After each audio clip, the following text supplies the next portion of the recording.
My seats to the show better be this good, Dua. Hey, Vogue. An answer to 73 questions is now your opening act. I'm ready. Okay, can you first tell me what you're standing on? This is the levitator. Can you tell me the purpose of the levitator? I get up every night and I perform levitating on this while flying through the arena. Oh my god, that sounds like magic. And how many shows have you performed on your tour so far?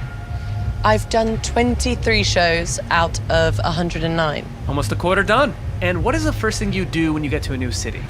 I love to find a good restaurant and a really fun dive bar. How would you describe the Future Nostalgia Tour in your own words? The craziest thing I've ever done. What's been the most memorable show on the tour?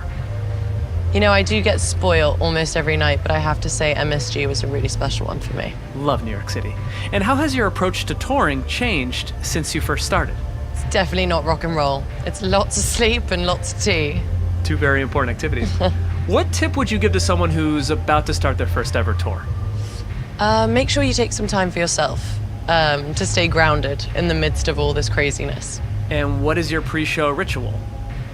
I do my dance warm-ups with my dancer Sharon, and then I do my vocal warm-ups with my backing vocalists. And then I have like a little fist pump handshake with my monitor engineer Alex, and then I'm off on stage. How is onstage Dua different from Dua just hanging out? Pretty much the same, just a lot more adrenaline. When did you feel most vulnerable on stage? But I dropped my mic at my show in Washington, D.C., and I was not prepared for that, so I think that was probably the most vulnerable moment. What's something people may not know about dancing during a performance?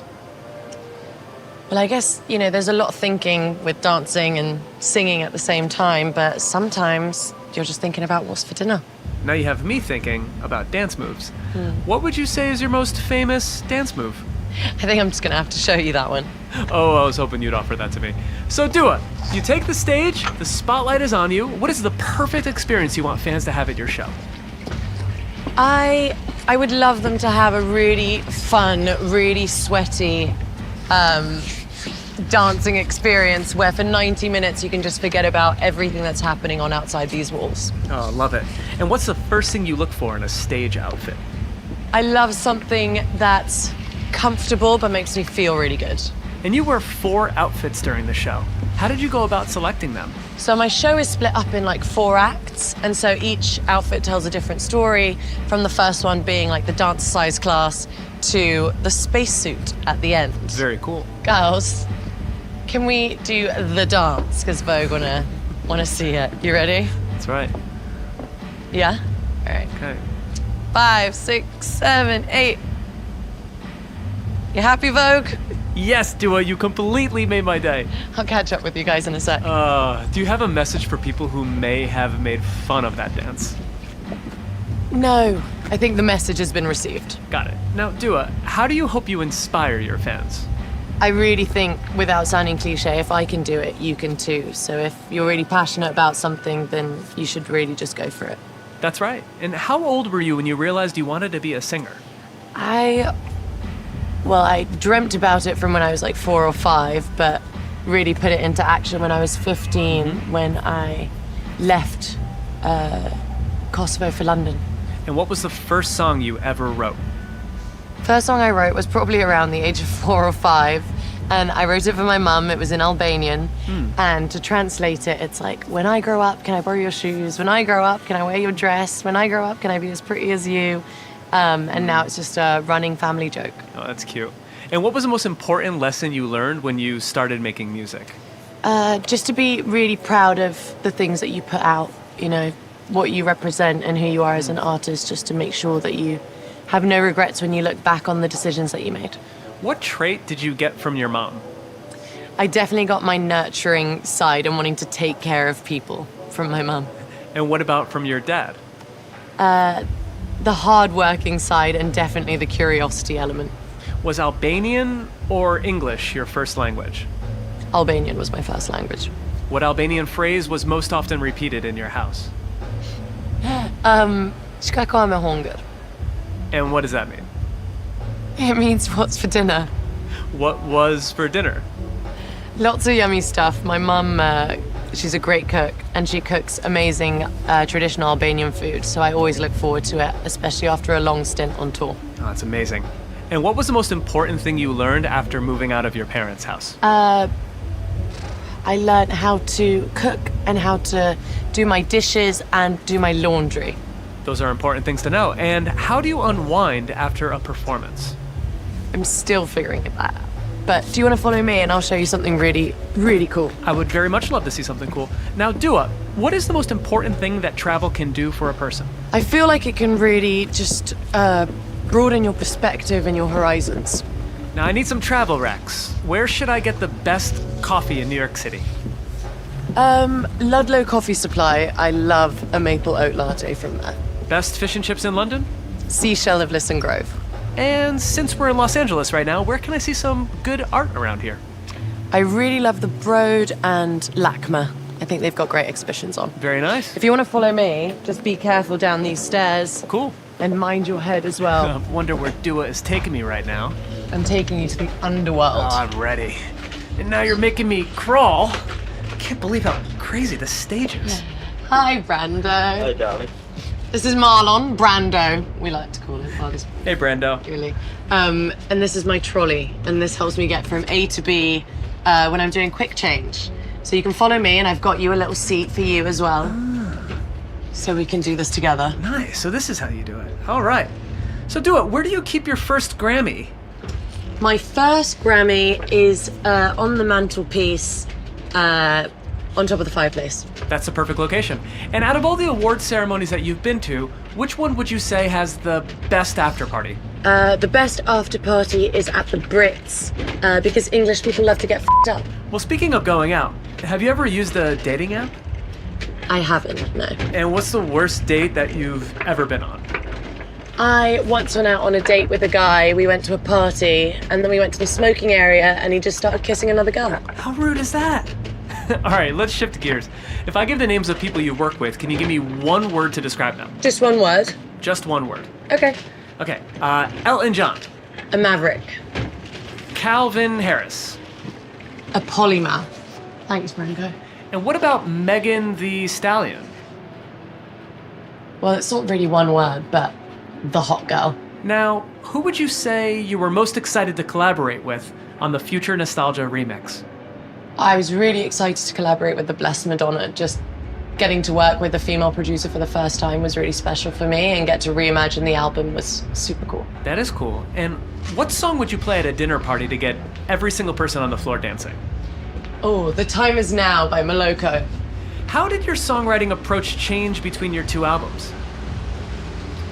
I just got more confident, and I trusted myself and my craft. And what is your favorite lyric that you've ever written? I'll sink my teeth in disbelief because you're the one that I want, which is from my song Love Again. So I love your Future Nostalgia tattoo. When did you get that? I got it before my album came out. I actually announced my album title through the tattoo. Very cool. And do you regret any of your tattoos? No, I don't regret any. Gin or vodka martini? Vodka martini, filthy. And what's one word that describes your style right now? Playful. I think that's a perfect description. All right, I'm gonna go and quickly change, and I'll be right back. Okay, Dua, I'm gonna keep firing questions at you while you're changing. We can't stop this. All right. All right. What's the biggest difference between getting ready for a red carpet versus getting ready for a concert? When you're getting ready for a show, especially when you're on tour, it's like the traveling circus. You have a routine. It's so much easier, I feel, whereas I feel like red carpets have a lot more pressure. Totally. And what's the biggest difference between your style 5 years ago versus now? Elevated, darling. And who do you think has the best style in the world? I love Kristen McMenamies. Oh, love her. Whoa! I'm getting pretty good at this quick change thing. Should we go and hang out in my dressing room for a sec? That was amazing. So what is your go-to outfit when you're not working? Working, not working, always in a look. What's something that you would never wear? Crocs. Me too. Stilettos or platforms? Stilettos. Monochrome or multicolored? Multicolored. What was the first designer item that you ever bought? Hey guys. What's up? First designer item I bought were a pair of Alexander McQueen boots that I got when I signed my record deal. I wore them to death. What was your favorite job? My favorite job was working as a hostess in a restaurant in Soho. I had a lot of amazing memories, made some great friends, and some really debaucherous nights. I can imagine. Who can always make you laugh? My siblings, but I think both me and my sister Rena can agree that our brother Jin is the funniest. What was the last list that you made on your Notes app? I'd have to have a look. All right, take the list out. Let's have a look. The last list I made was the numerology report that I got from an astrologist. Ooh, can I see it? Okay. Hey, John. Hey, John. So how did you get the idea for Service 95? Service 95, it really came from like my love of lists, list making, going and trying out different restaurants, different places, wanting to share that with my friends. And so I wanted to create a platform where I can do just that. I can also make activism accessible, put stories by incredible journalists that really kind of, they're the kind of stories that you wouldn't necessarily go looking for. Right. And it's an ultimate concierge service, is how I like to see it, from me to you. That's great. And how do you prepare for your podcast interviews? Takes me about 4 or 5 days to do lots of like reading and researching, watching interviews, videos, trying to get an understanding of who my guests are and what are the most interesting questions I could ask them. It's a lot of work. And what's one thing you always travel with? I always travel with my yoga mat. What's the most difficult yoga pose that you've mastered? Crow pose into headstand. I'm not sure what that means, so you'll demonstrate for me? In heels and jeans, I can try. That's great. And I'm gonna be over here and not get in the way of this at all, so.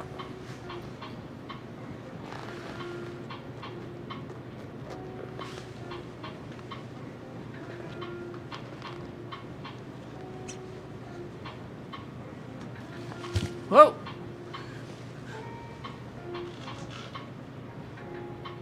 And she nails it! 10 out of 10 execution from Dua Lipa. That was amazing, and thank you for showing me that. Of course, anytime. Okay, so one thing I love about you is that you've never shied away from sharing your beliefs. Why is that so important to you? I feel very lucky to have this platform, and so I feel like I need to use it for something that's way bigger than me. Makes sense. And what's a cause that's on your mind right now? I'm actually currently working with the activist Nadia Murad and trying to find out ways on how we can help the Yazidi community. Who inspires you politically? King Bernie. Is there anything that you'd like to set the record straight on? A lot of people ask me if Dua Lipa is my real name, and it is. Noted. And do you have any newer rules that you would like to add to the new rules that you had before? Yes. Make sure you give your friends your phone on a drunk night out so you don't end up drunk calling someone a million times. That's right. And what's one question you're tired of being asked? Are you ready? And last question, question number 73. For everyone watching at home, what is the definitive answer to the question, are you ready? Always. And I'm ready for your performance. Excited to see you on stage. Mwah. Thanks, Dua.